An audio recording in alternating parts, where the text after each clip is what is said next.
আসসালামু আলাইকুম। আমি মূলত আজকে যে জিনিসটা দেখাবো সেটা হচ্ছে যে আমার ২ রুমে পিসি আছে, হ্যাঁ? তো এই রুমে যে ২ টা পিসি আছে সেটা আ টোটালি আমি ওয়্যারলেসে কানেক্ট করতে চাই ইন্টারনেটে। যেটা ওই রুমে আরেকটা ওয়াইফাই রাউটার থেকে আমি রাউট করি আইএসপি কানেকশন যেটা দেয়া আছে। সেটা থেকে আমি চাচ্ছি যে কোনো রকম কেবল ছাড়াই এই রুমে কানেকশনটা দিতে। যার জন্য আমি যে জিনিসটা ইউজ করেছি সেটা হচ্ছে টিপি-লিংকের আর্চার সিরিজের একটা রাউটার ইউজ করেছি, যে রাউটার দিয়ে মূলত আমি ওই রাউটারের সাথে কানেক্ট করব উইদাউট কেবলে। আমি এখানে দিব, ইন্টারনেট কানেকশনটা অ্যাড করব। আমার এখানে শুধুমাত্র ইলেকট্রিক পাওয়ার আছে এবং আমি ওই রুম থেকে কোনো কেবল না টেনে এই পিসি দুইটাতে আমি ইন্টারনেট কানেকশন অ্যাড করব। তো চলেন দেখি আমরা কীভাবে করতে পারি। ওকে, তো প্রথমত যে জিনিসটা হবে সেটা হচ্ছে যে এটার মডেল হচ্ছে আর্চার C6, ঠিক আছে? আর্চার C6-এর আপনি যদি কনফিগার করতে চান সেক্ষেত্রে আপনাকে যেভাবে কনফিগারটা করতে হবে আমি দেখিয়ে দিচ্ছি। সেটা হচ্ছে এটার ইউজার নেম এবং পাসওয়ার্ড দুইটাই হচ্ছে অ্যাডমিন। আচ্ছা, আমরা আগে লগ ইন পাসওয়ার্ড একটা করে নিই।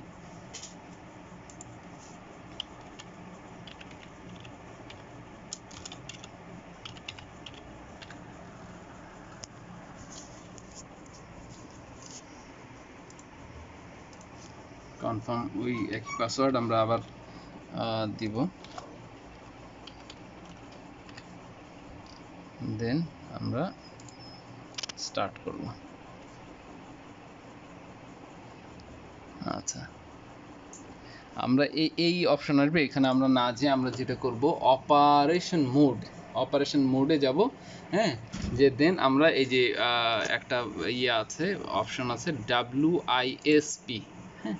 ওকে, এটা দিয়ে আমরা সেভ করে দেব, ওকে।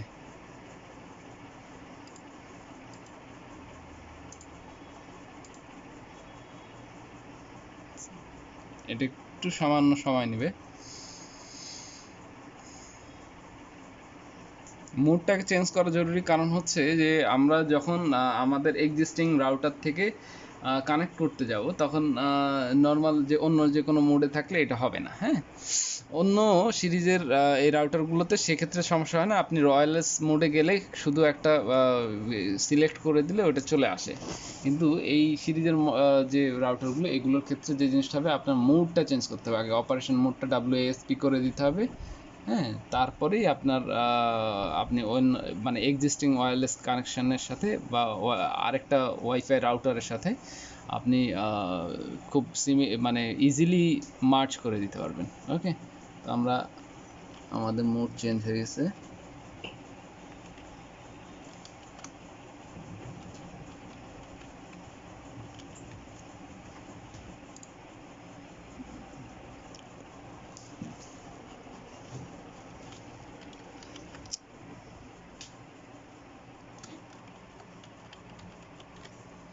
আমরা লগ ইন করি, লগ ইন করলে এরকম আসবে, হ্যাঁ? এবার আমরা ওয়্যারলেসে যাব। ওয়্যারলেসে গেলে এই যে এইরকম অপশন আসবে, আমরা স্ক্যান অপশন দিব।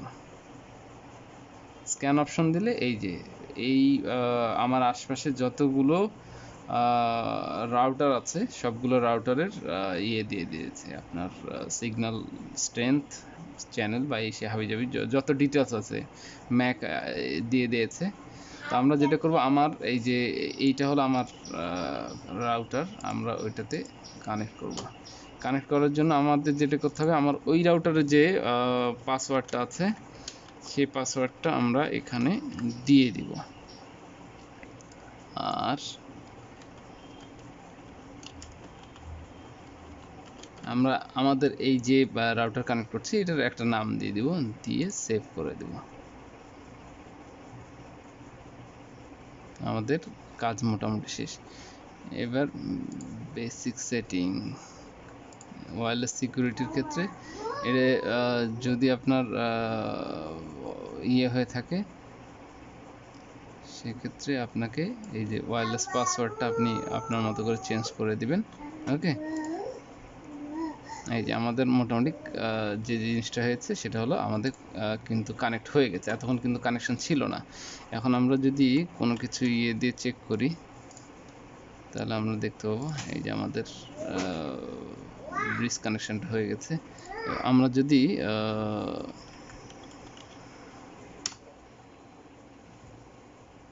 একটু স্পিডটা চেক করি যে ওয়্যার কানেকশানে আমরা ইউজুয়ালি খুব ভালো স্পিড পাই, কিন্তু ওয়্যারলেস কানেকশানে আসলে কতটুকু স্পিড পাই এটা একটু চেক করি আমরা।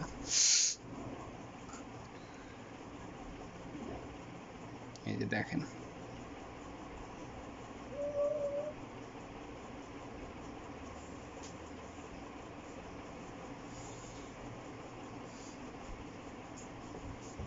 (71.1 Mbps হলো ডাউনলোড, আর আপলোড হচ্ছে অলমোস্ট সেম, একটু বেশি, মানে ডুপ্লেক্স কানেকশনের মতো অবস্থা, 90 Mbps। ঠিক আছে, তো এইভাবে আপনারা যে কোনো সময় উইদাউট কেবল, অর্থাৎ অনেক সময় হয় কি আমাদের দেয়াল বা বাড়ির ফুটাফাটা করার প্রয়োজন হয়, কারণ কেবল টানতে হলে আবার ক্লিম্পিং করতে হয়, বিভিন্ন জায়গায় কেবল ক্লিপ মারতে হয়, এতে আসলে দেয়ালে অনেক রকম ক্ষতি হয়ে যায় বা দেখতেও খারাপ লাগে, বিশ্রী লাগে। সেক্ষেত্রে আপনারা যদি বিভিন্ন জায়গায় পয়েন্ট করে আপনারা পিসি বা কোনো ডিভাইস, ইন্টারনেট রিলেটেড কোনো ডিভাইস যেগুলো ইন্টারনেট ছাড়া ইউজ করা যায় না, এরকম ডিভাইস যদি কানেক্ট করতে চান সেক্ষেত্রে আপনারা এইভাবে কানেক্ট করতে পারেন।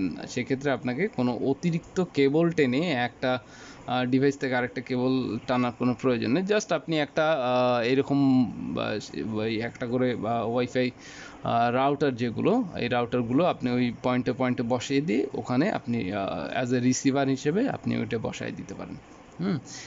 আমরা বাজারে সচরাচর যে রিসিভারগুলো কিনি সেই রিসিভারগুলোতে আসলে মূলত যে প্রবলেমগুলো হয় সেগুলো আসলে সিগন্যাল রিসিভিং ক্যাপাবিলিটি বা ক্যাপাসিটি অনেক কম থাকে, কিন্তু এইগুলো যদি আমরা রাউটার ইউজ করি সেক্ষেত্রে এদের গেইনিংটা একটু বেশি থাকে, যে কারণে আপনি সচরাচর স্বাভাবিকভাবে যে স্পিডটা আপনি পান ইউজুয়ালি সে স্পিডের চাইতে আপনি একটু বেশি স্পিড পাবেন। হ্যাঁ, সেক্ষেত্রে আপনার কাজের যে পারফরমেন্স বা আপনার ইন্টারনেট স্পিড আসলে যতটুকু দরকার সেটা আপনি মোটামুটি এনশিওর করতে পারেন।